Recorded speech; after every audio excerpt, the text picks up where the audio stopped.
આપણી સાથે ગેસ્ટ જોડાયા છે તેમનો ઇન્ટ્રો ભાજપ નેતા ડોક્ટર અનિલ પટેલ આપણી સાથે જોડાયા છે તો કોંગ્રેસ નેતા સી હિમાંશુ પટેલ આપણી સાથે જોડાશે રાજકીય વિશ્લેષક સુધીર રાવલ આપણી સાથે જોડાયા છે અને આર્થિક બાબતોના જાણકાર સીએ શિલ્પા માંકડિયા આપણી સાથે જોડાયા છે અર્થશાસ્ત્રી છે નયન પરીખ પણ આપણી સાથે જોડાશે તો હાલ તો ગુજરાત ચેપ્ટર સીઓડબ્લ્યુના પ્રમુખ મીના કાવ્યા પણ આપણી સાથે જોડાયા છે આપ તમામનું વીટીવી ન્યૂઝમાં ખૂબ ખૂબ સ્વાગત છે બજેટ 2025 ને લઈને જે ચર્ચા આપણે કરી રહ્યા છે અર્થશાસ્ત્રી નયન પરીખ પણ આપણી સાથે જોડાઈ ગયા છે નયનભાઈ સ્વાગત છે આપનું વીટીવી ન્યૂઝમાં સૌથી પહેલા તો બજેટને લઈને એક અર્થશાસ્ત્રી તરીકે આપ બજેટને કેવી રીતે જુઓ છો આપ બજેટના જુદા જુદા પાસાઓ આપણે જો જોઈ લઈએ તો એક તો એ કે ઇન્કમ ટેક્સની રિલીફ ઓફકોર્સ બધાને સ્પર્શી ગઈ છે અને એ જે 12 લાખ રૂપિયા સુધીની ઇન્કમને હવે રાહત મળવાની છે એ સ્ટેપને આપણે જો ઇવેલ્યુએટ કરીએ તો એ કે આપણો જીડીપી ગ્રોથ જે છે એ આ વર્ષે 6.4 થવાની આશા છે એટલે આપણો જે અંદાજ હતો કે લગભગ 7 થી 8% વચ્ચે આપણે કરવો તો આપણે જો વિકસિત ભારત 2047 સુધીમાં કરવું હોય તો એમ છે કે આવતા 2 દાયકા સુધી આપણે દર વર્ષે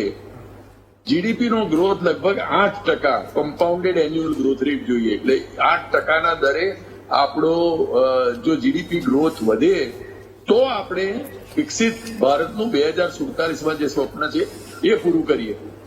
હકીકત જોઈએ તો છેલ્લા 10 વર્ષમાં લગભગ આપણો ગ્રોથ અને આ વર્ષમાં પણ 6.4 રહ્યો છે એવરેજ 6.4 ની આસપાસ આપણે રહ્યા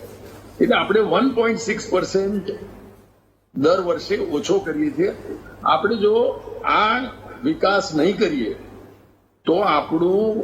વિકસિત ભારતનું સ્વપ્ન કેવી રીતે પૂરું થશે એટલે એના માટે આ બજેટ કેટલું લાભદાયક છે કેટલું એ એક ક્ષેત્ર ઉપર કામ કરશે એ રીતે મારે એક એને ઇવેલ્યુએટ કરવું છે એઝ એન ઇકોનોમિસ્ટ તો હું એમ માનું છું કે જે મને એમાં મેઇન એક પ્રશ્ન દેખાય છે જેના કારણે કદાચ જીડીપી ગ્રોથ મને હજુ આવતા વર્ષે પણ 6-6.5 ની આસપાસ જ લાગે છે હવે એટલી 7 થી 8 વચ્ચે નથી લાગતું એ કે આપણે સરકારનું જે કેપિટલ એક્સપેન્ડિચર ઇન્ફ્રાસ્ટ્રક્ચરમાં ઇન્વેસ્ટમેન્ટ છે એ ગયા વર્ષે 11.2 લાખ કરોડ હતું જે આ વર્ષે 10.1 લાખ કરોડ ગયું એટલે લગભગ આપણે 1.1 લાખ કરોડ આમાં ઘટાડો થયો હવે ઇન્ફ્રાસ્ટ્રક્ચરમાં ઘટાડો થાય એટલે શું મૂડીઝ જેવી સંસ્થાએ કહ્યું કે ભાઈ મારે ભારતને એક સારું રેટિંગ આપવું હોય તો તમે ઇન્ફ્રાસ્ટ્રક્ચરમાં કેપિટલ એક્સપેન્ડિચરમાં ઘટાડો કરશો તો નહીં ચાલે મારે એટલે એ મને મેઇન આમાં થોડો ત્રુટી લાગે છે કે ઇન્ફ્રાસ્ટ્રક્ચરમાં ખર્ચો શું કરવા ઘટાડો છો રોડ ડેમ પાવર પ્રોજેક્ટ એ બધા એવા છે કે ઇન્ફ્રાસ્ટ્રક્ચરના કારણે એના કાસ્કેડિંગ ઇફેક્ટ બહુ છે એટલે એના થકી 15 ઇન્ડસ્ટ્રી નપતી હોય સિમેન્ટ સ્ટીલ લેબરર્સ એ બધાને આનાથી ફાયદો થાય એટલે એક તો એ કે આપણે 1 લાખ કરોડ રૂપિયાની રેવન્યુ જે ઇન્કમ ટેક્સમાં આ સ્લેબ વધારવાથી જ ગુમાવી છે એ આપણે ઓછું કરી નાખ્યું છે ઓલમોસ્ટ કેપિટલ એક્સપેન્ડિચર બિલકુલ જે આપણે એક ઇવેલ્યુએટ કરવાનું રહ્યું કે આ કેટલી વાઇઝ વાત છે બહુ સારી વાત છે મધ્યમ વર્ગને બેનિફિટ થશે જીડીપી ગ્રોથમાં આપણું જે ટાર્ગેટ છે વિકસિત ભારતની જે આપણી વાત છે એમાં આપણને આ કેવી રીતે મદદ કરશે અથવા કેટલા પાછા ધકેલ છે એ એક જોવાનું રહ્યું બીજું જે છે એ જે આપણે આ 12 લાખ કરોડની વાત છે અને 12 લાખ રૂપિયાની વાત છે જ્યાં સુધી ઇન્કમ ટેક્સ માટેની એ મને જો લાગે છે કે આપણે સરળીકરણ પર જવું હોય અને આપણે ઇન્કમ ટેક્સ એક્ટ આખો નવો લખવો હોય તો મને એટલીસ્ટ 10 ફોન આ બજેટ પછી આવ્યા કે આમ 12 લાખ સુધી ટેક્સ ફ્રી છે પણ આમ પાછો લોઅર સ્લેબમાં પણ ટેક્સ છે 5-10%. તો ખરેખર શું છે ટેક્સ છે કે નથી હવે તો આપણે તો 2-3 ચાર્ટર્ડ એકાઉન્ટન્ટ આપણા પેનલમાં જ છે પણ જો ચાર્ટર્ડ એકાઉન્ટન્ટની જરૂર પડે તો સરળીકરણની ક્યાં વાત થઈ લોકોએ જો મને ફોન કરવા પડે કે ભાઈ ખરેખર આમાં સ્લેબ છે કે નહીં એક ટીવી ચેનલે મને રિક્વેસ્ટ કરી તમે 1 મિનિટનો વિડીયો એવો બનાવીને મને મોકલો કે ખરેખર આ ટેક્સ અંગેની સમજ પડે બિલકુલ કે 12 લાખ છે કે 8 લાખ છે કે શું છે હવે આમ તો ઇન્ટેન્શન ક્લિયર છે કે 12 લાખ અથવા સેલરી ક્લાસ હો આપણે તો 12-75 સુધી તમારે કશું નથી ભરવાનું કારણ કે તમારે જે પેલા ટેક્સના થાય છે એ તમને મળી જશે બાદ પણ એટલું બધું કોમ્પ્લિકેટ કરવાની શું જરૂર હતી જો આપણે સરળીકરણમાં જઈએ છીએ તો સિમ્પલ રાખ્યું હોત તો કદાચ એક સરળીકરણ તરફ આપણું એક વધારે એક સ્ટેપ થઈ જાય બીજું એ કે આપણે જે એમ્પ્લોયમેન્ટ છે એ બીજો પ્રશ્ન છે. જીડીપી ગ્રોથ એક છે. મારા હિસાબે દરેક બજેટને હું જોઉં છું કે એમ્પ્લોયમેન્ટમાં આ શું કરશે, કારણ કે આપણે ત્યાં જે ગ્રોથ થાય છે એ એમ્પ્લોયમેન્ટ લેસ ગ્રોથ ઓલમોસ્ટ થઈ રહ્યો એવું આપણને અમુક વાર લાગે છે. આપણું જે યુથ છે એ યુથને જો કામ નહીં આપીએ તો આપણી ઇકોનોમીમાં બીજી બધી સોશિયો ફાઇનાન્શિયલ વ્યવસ્થામાં બધામાં તકલીફ પડશે. એટલે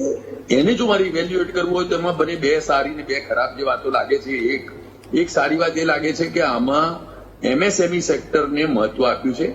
આપણું એમએસએમઈ સેક્ટરમાં ક્રેડિટ ગેરંટી 5 કરોડથી 10 કરોડ છે. એટલે એનાથી શું અર્થ થશે? કોઈ પણ દેશમાં વિશ્વભરમાં મેઇન એમ્પ્લોયમેન્ટ જે છે એ એમએસએમઈ સેક્ટર આપતું હોય છે. કંપનીઝમાં જે પ્રોફિટ વધ્યો છે, આપણો ઇકોનોમિક સર્વે પણ ગઈકાલે રજૂ થવામાં આવી કે જેટલી કંપનીનો પ્રોફિટ વધ્યો છે એટલી એમ્પ્લોયમેન્ટ વધી નથી. એટલે જે આપણા એમએસએમઈ સેક્ટર જે ખરેખર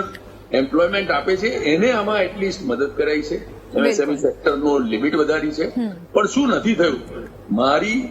જે ડ્રીમ બજેટની ઈચ્છા એવી હતી કે જે ઇન્સેન્ટિવ છે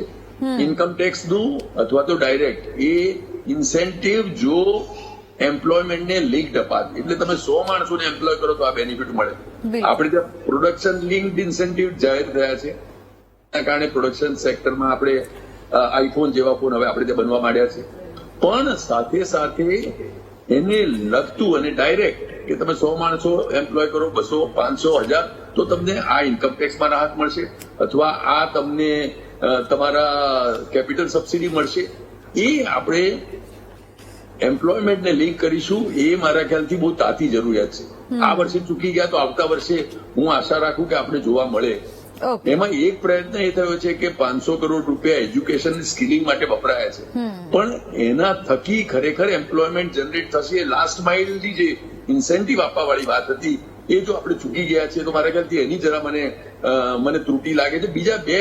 ઇનિશિયેટિવ હજુ ડિટેલમાં હું જોઈશ એટલે વધારે ખબર પડશે. પણ જે એરિયામાં મને લાગે છે કે આપણે થોડું ઓછું ધ્યાન આ બજેટમાં આપ્યું છે, એક તો ગ્રીન ઇનિશિયેટિવ ને રિન્યુએબલ એનર્જીમાં જનરલી આ સરકારનું બહુ જ ફોકસ રહ્યું છે. આ બજેટમાં મેં અત્યાર સુધી થોડું ઓછું જોયું છે, પણ હું આગળ જોઈ લઈશ. અને હેલ્થ કેર, આ બાબતમાં આપણે વધારે હોસ્પિટલ તરફ, હેલ્થ કેર ઉપર, કોરોના પછી આપણે સજગ થવાની જરૂર છે. આ બધી ચીજો કરવા અને કંઈક એવી રીતે આપણા રેવન્યુ જનરેશન વધારીએ કે જેથી મૂડીઝ જેવી સંસ્થાને પણ આપણું જે રેટિંગ છે એ વધારવા માટે મજબૂર કરી દઈએ. એ હજુ આ બજેટમાં ચૂકી ગયા તો આવતા બજેટમાં હું જોવાની ચોક્કસ આશા રાખું છું.